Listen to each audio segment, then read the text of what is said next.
Hello everybody and welcome to Moonmoth. Well, it's a very autumnal day. It starts off around about 9 degrees centigrade, which in old money is about 48 Fahrenheit, so it's been a little bit crispy out. And we're here to just explore this side. I haven't been in this area for quite some time, so I thought, we'll just take our way through to Moonmoth from this area. So what I'm going to do is I'll show you the view in front. You can see that big X up there. Quite large.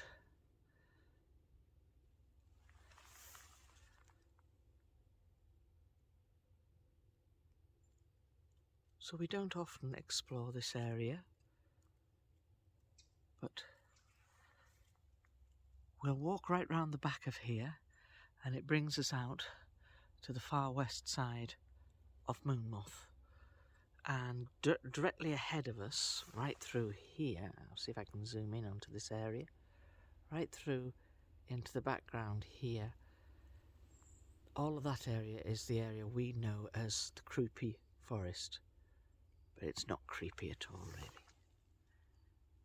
Okay, shall we head on up? Let's start going.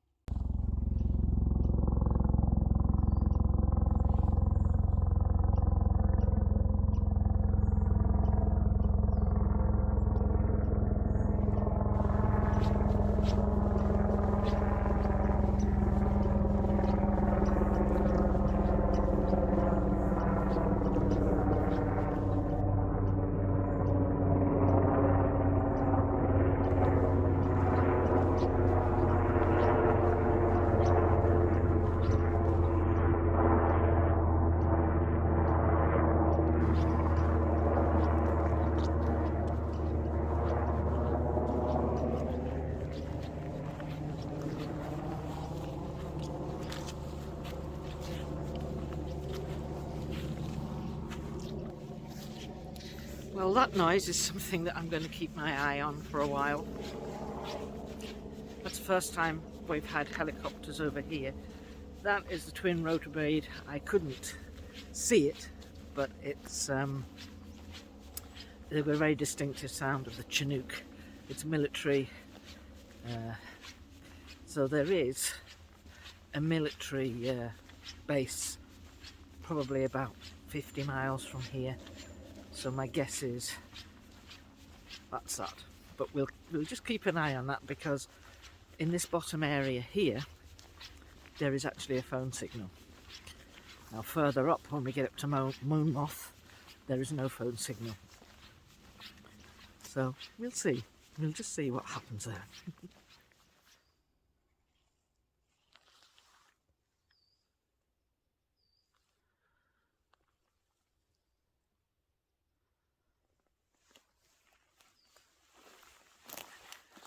So I've just come off the track, which is in the lighter area up there to your left.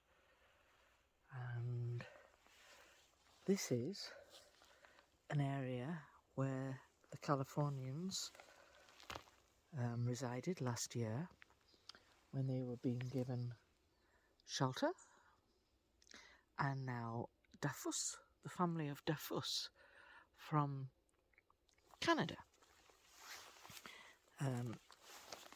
He has been given shelter here, and he's allowed me to have a wander through. So first time I've been in this bit, absolutely the first time. So here we go with all of these stick creations. And I have a feeling that some of this is teaching. Saying this is how we teach the little ones the local energy, how to utilise the local energy. So that's only a foot off the ground. I'll see if I can put my hand behind it and you'll get an idea of the size of it. There you go.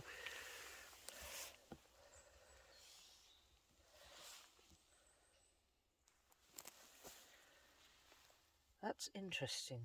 So we have a fresh greeny blue, almost blue bit of a tree, a white stick beside it. You've seen this before. This is what they call Staghorn Fungi. Beautiful bright colour.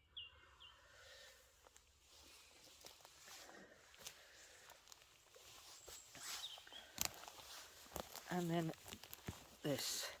So we've got three trees all bent over. So top to bottom, from here to the top, just over a foot in height. So they all swing off to down to the base of this tree here, and then we have that there, and that there.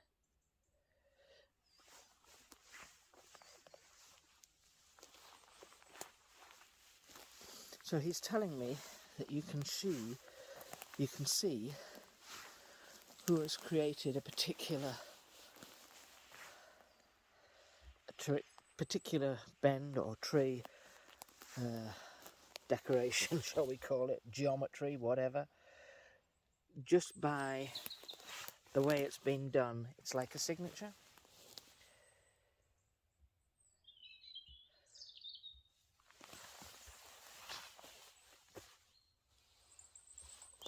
That lovely luscious green, isn't that wonderful?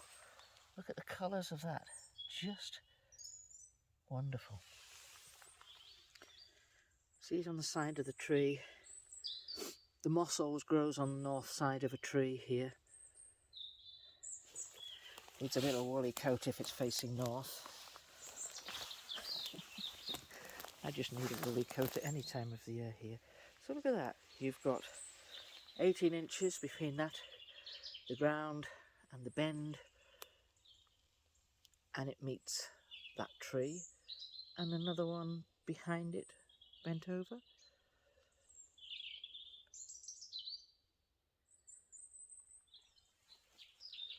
That was kind of Glyphs to help us understand little bits about that. And then this is tiny. It's tiny. I'm going to put the tip of my gumboot there. You can see the tip of my gumboot.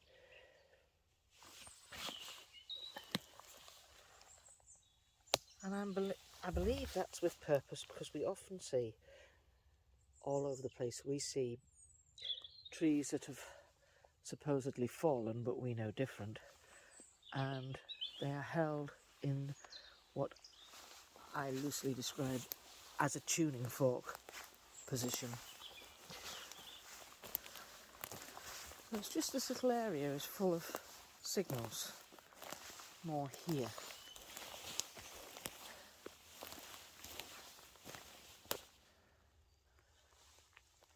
There's something through there. Let's have a look. Let's just have a look. Thank you, Glyphs.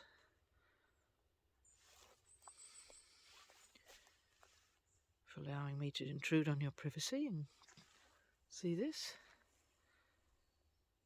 It's our pleasure, my dear. It's our pleasure, thank you. So I'm going to just have a little wander through here. May I continue?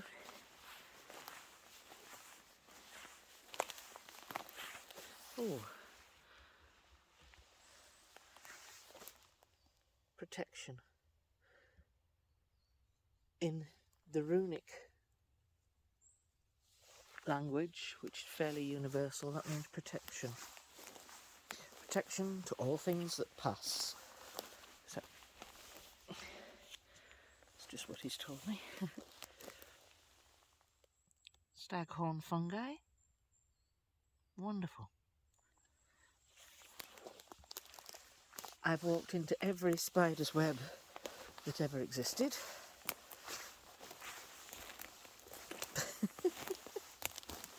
Dreadful things.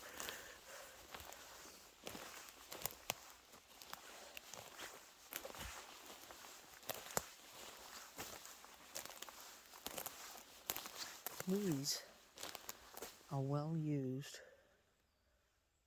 areas and paths. Am I right?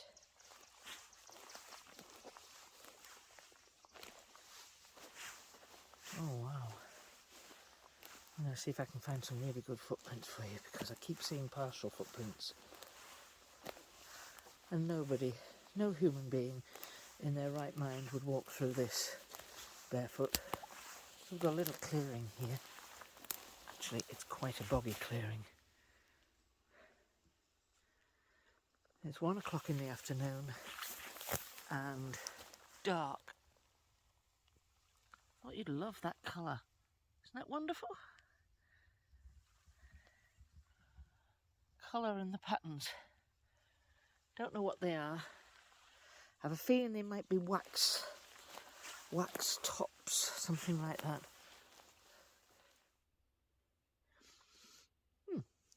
Feels as if something's coming towards me. Somebody coming towards me?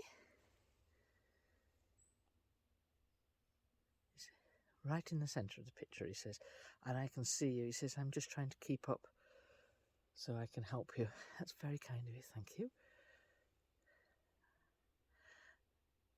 And here we have a casually placed stick.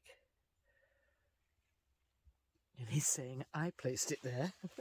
So it's not casually. He has placed it there.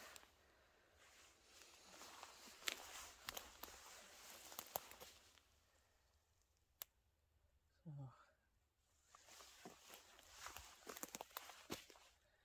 Now I know that's not casual. I can tell that a Y stick placed against a tree is not casual.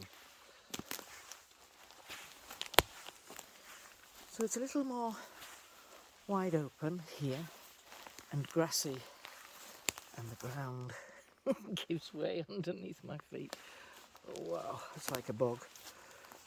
Be careful where I step or I will sink. Oh wow. That little area must be very, very wet ground there. It looks like it's solid grass, but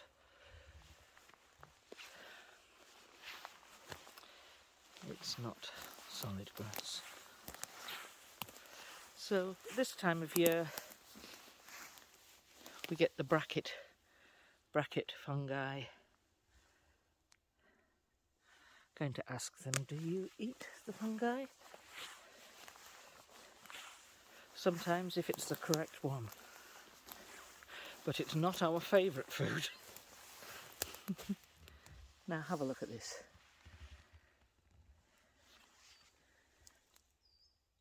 Is this a signature? It's directional and it's a signature. So it's a directional glyph.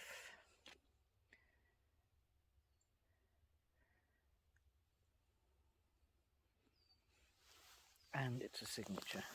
Oh, here we are.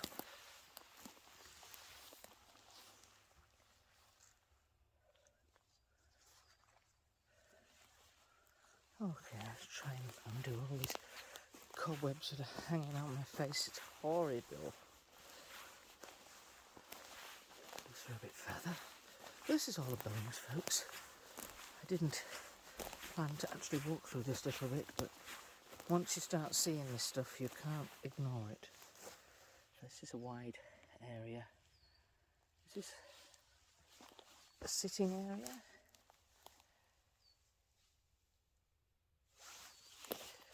A gathering place. That's where you would gather.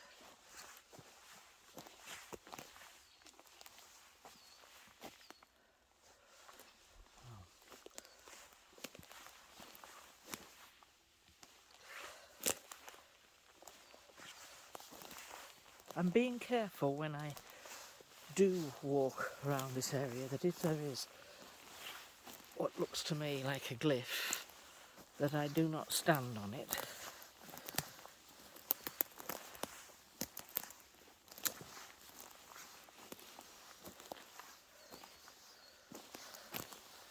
Don't want to spoil their handiwork.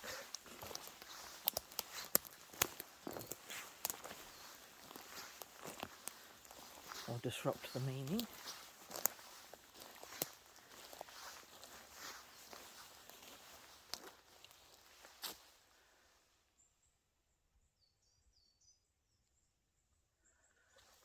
Oh, thank you, Deathless.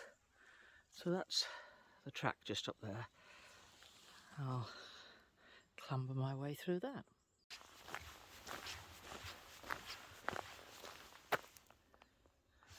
Why will this not focus? In my conversation there with Deathless, I was asking about the glyphs and the need for the glyphs being in various languages, and the use of the runic language is really so that it's universally understood. It's like sign language. Everybody understands that wherever they are from. However, the use of their type of language, which is very similar, there's just little deviations, and he says it's taking into account third parties. So if you were in the USA, you would probably have areas where they've had to be very close to the Indian nations, so they would take them as a third party into account. There are other types of elementals and beings, and they would take them into account as well. So when we understood that Leola was going to try and learn, be multi-skilled, learn different languages, different communication forms, that's what she's about. That's what she's doing. So she can communicate with all types of beings, and I kind of think that that also means animals. I believe, I don't know what you think on this, but I believe that these families can communicate with animals, and I think different animals have different positions in like a hierarchy, sort of like badgers and foxes. They definitely communicate with here, but I don't know, maybe they don't necessarily talk to mice.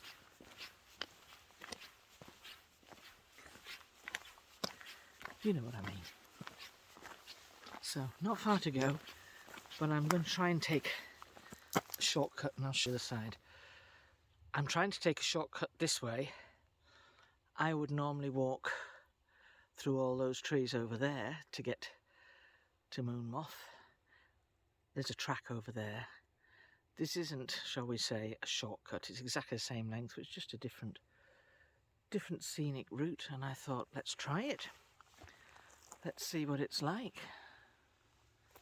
See who we can see up in the trees.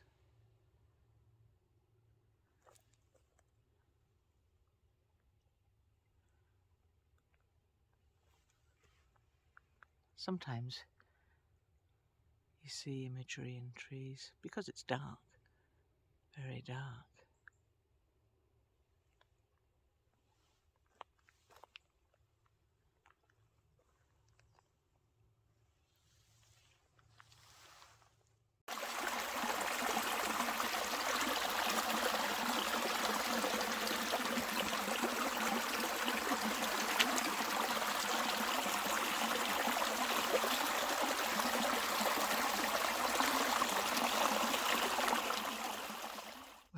here in Sio's area in Moonmoth, and I'm going to trek up there, up to the tree quite quickly. It's extremely still, and the birds, still hear them tweeting. So we're about 1 o'clock, 1:30, and it's a Saturday afternoon. I usually come up on a Sunday. So let's see what we see. I'm just looking up at these trees to my left. And if you see how, and these are massive, these are 30-foot trees. See how the bark has been stripped completely off them. These two ones here. And in between the middle of them, they have the tuning fork, where a branch lies in between, and that is repeated all over the place.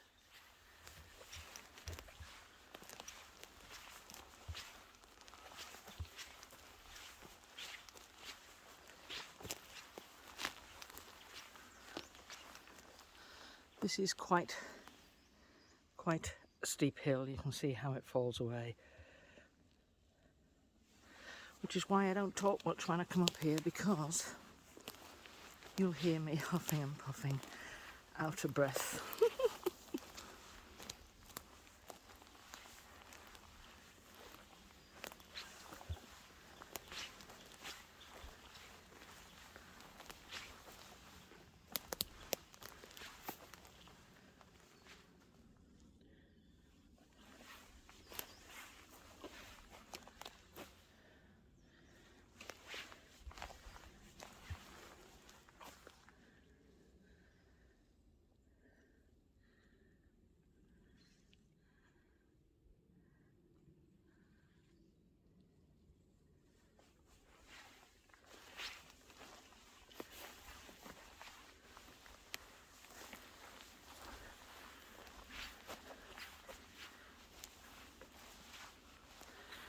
As the greenery dies back, we'll have a wander straight through there, straight through the middle. We'll have a wander through there. It's not an area we've properly explored.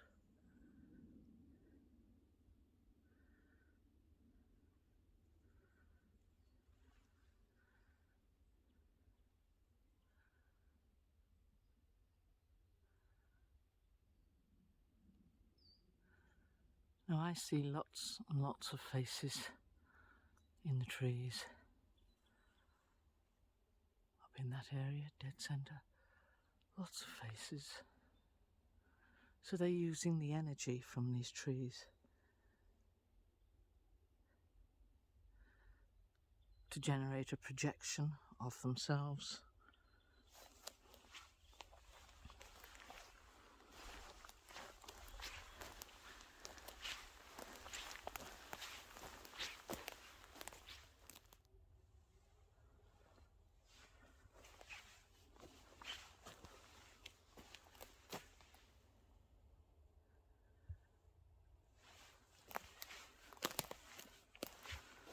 We've just walked up through this area here. When I say we, that's you and me. And I must say, you did have it easy. You didn't feel any of that hill, and you didn't have any bags to carry.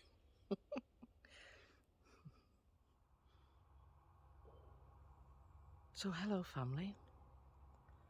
I hope everybody is well.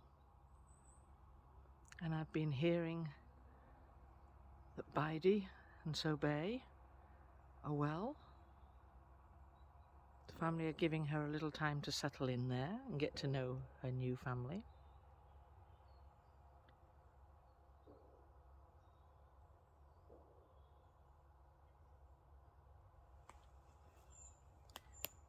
There are several big estates around here, so the shooting you can hear is probably a team, a syndicate of some kind,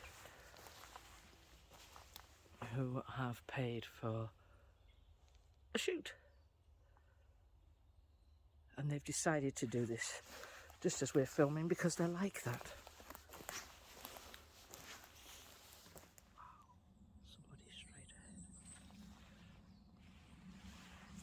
Is there someone straight ahead? Is it one of the family?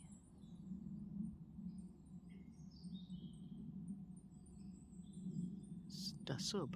Dasub is saying, I'm straight ahead of you. Hello, Dasub. Hello, my friend.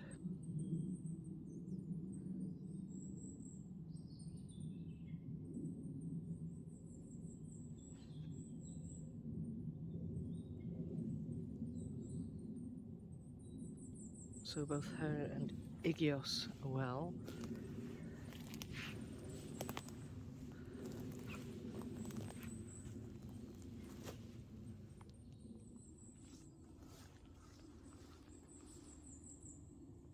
Well, I think I'm going to go and dress the tree.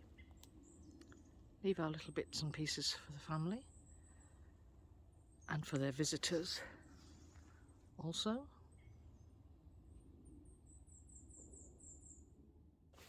I've got some lovely cinder toffee here, yum yum yum. Some Brazil nuts, some apricots, lovely soft dried apricots. I quite like making a little casserole with those things, or a stew with some beef or pork, whatever my favourite is, or chicken, and I sling in a few apricots, nice and sweet, so I always keep a lot of apricots, some walnuts, and then some dried and pitted dates. And I'm going to put those all on the tree. So they're all wedged in there. You can see them all jammed in the tree, and it's so still I don't think they're going to fall off. So up here I have a mango, and then some apples, another mango, and some more apples, and I'm on the naughty step again. I forgot the peanut butter. Can't believe that I did that. Oh, my neck. You can see the fruit is flinging itself on the ground in disgust at the fact that I've forgotten things. Try and wedge them in there. Yeah, and these are the incense sticks, and there should be peanut butter there. Dear, how could I forget such a thing? What a ninny. So I've been playing with these. We've got an A,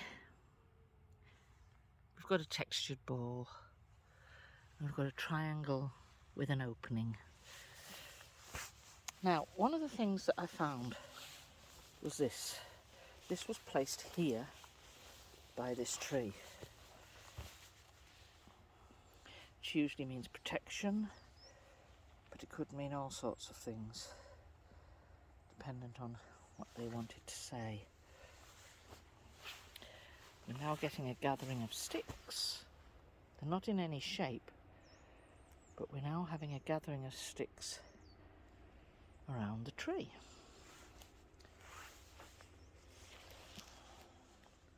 So, well, I hope the family enjoys our little gifts. I say ours because I know I just plonked them down there, but I know you would all like to say to leave them gifts if you were here as well, so we can do it as a group, can't we? Let's treat it like a group hug, folks. Group hug, group gifting.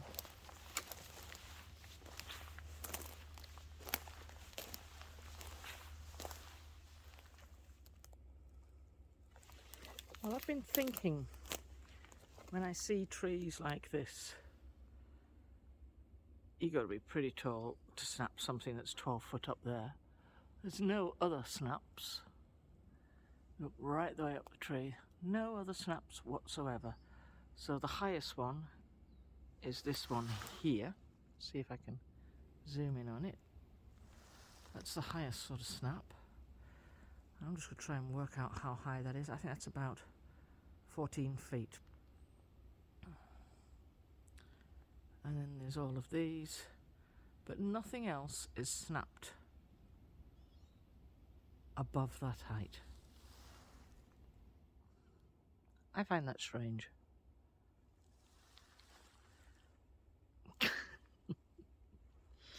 So somebody has just said, well, we can't reach any taller than that. And 14 or 15 feet, folks, it's pretty good height to reach, I would say.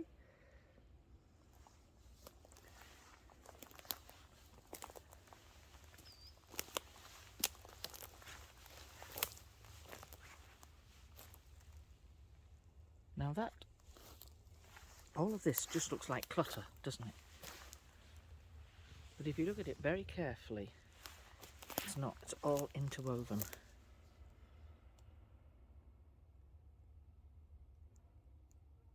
Right, so somebody's just told me, who's selling me this?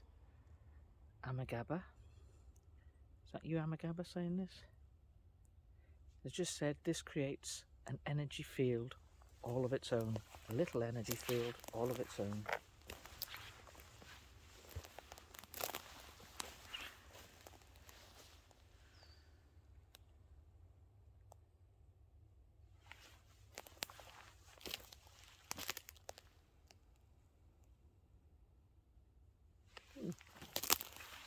So I felt as if this was an observation place, a hiding place where you could sit with your sticks and hide like a blind, and where you could keep your bones that you want to keep.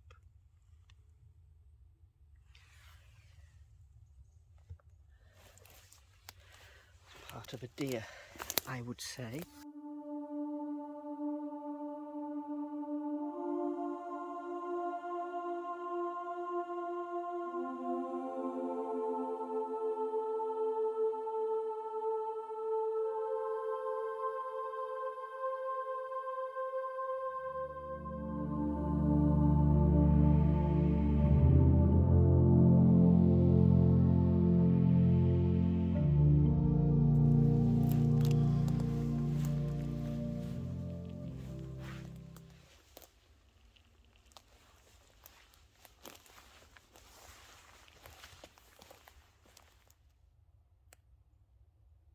Right, so somebody's just said to me, all are welcome who step beyond this threshold.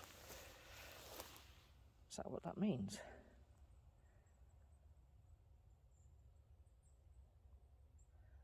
All are welcome that step beyond this threshold. Thank you. Thank you for telling me that.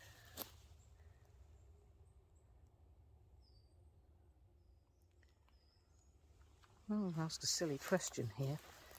Do animals read these glyphs as well? Some do. Wow. Some as in deer, badger,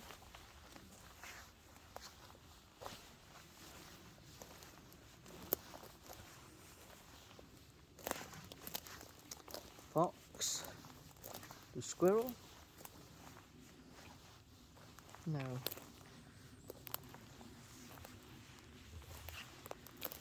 So, pine martens? Yes, they read them really well. They understand. Is it understanding the energy from them, or do they see the stick as a visual shape and sign? Both. Oh. Okay, I didn't know that. So we kind of assume that animals just plonk around, really. We don't assume that they've got that intelligence that they have, can read certain signs, but clearly they have.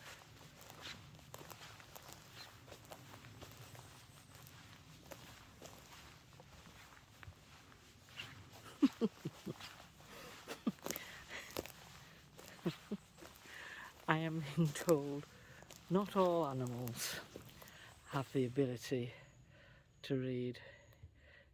I'd made a comment before about mice, and I'm being told they're generally quite dim.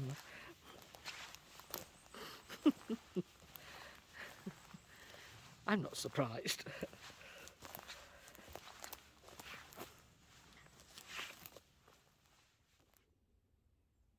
Birds have stopped. Is there a reason for that? Look behind you. What's behind me?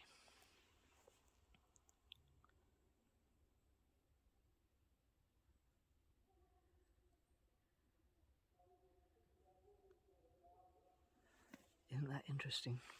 They're just alerting me to the fact that there are people walking along this track.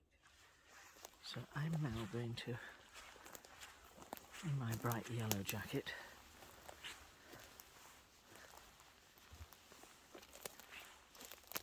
stand back a bit.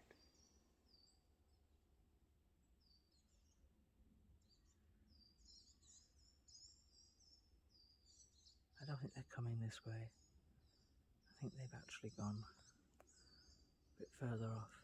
Birds started to tweet again now.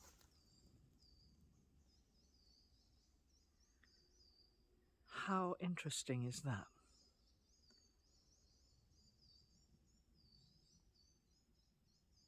There were voices, and the track is in that direction, through the farthest bit of the trees. And there's a junction there, like a T-junction. And my guess is that they've gone straight up the hill. But the birds suddenly became very quiet then.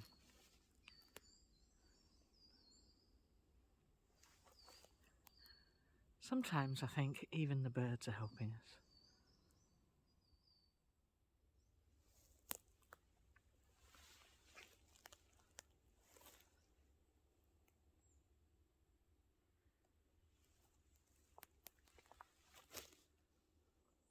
Yeah.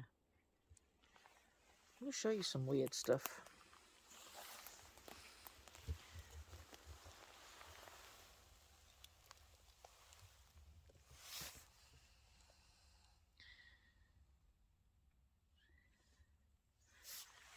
And even weirder.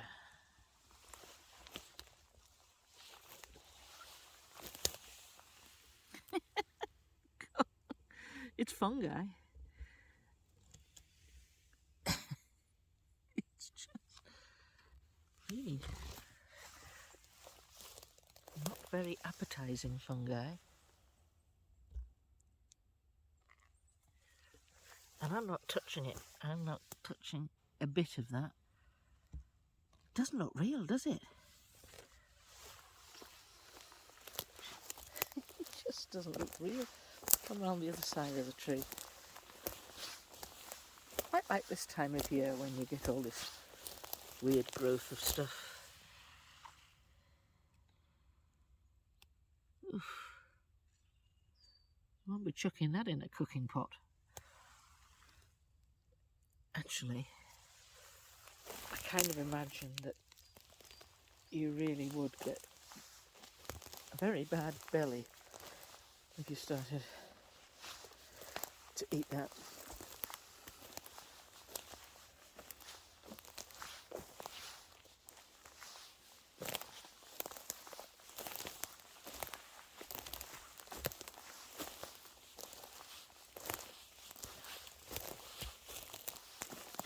Shall we do a rabbit's view?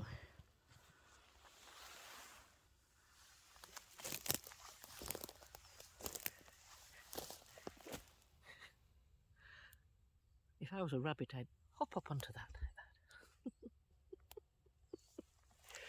Oh dear. I've been at the Blue Smarties. Oh dear. Wow. laughing and joking.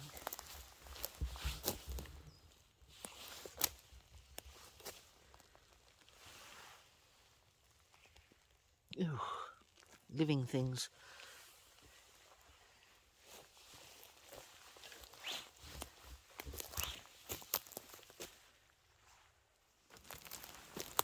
So I'm going to say thank you to Abax's family. Thank you for all the help from Mama Gabba, Sio, Desagea, Devagale, Desub, all of the family who are always willing to help us and point us in the right direction.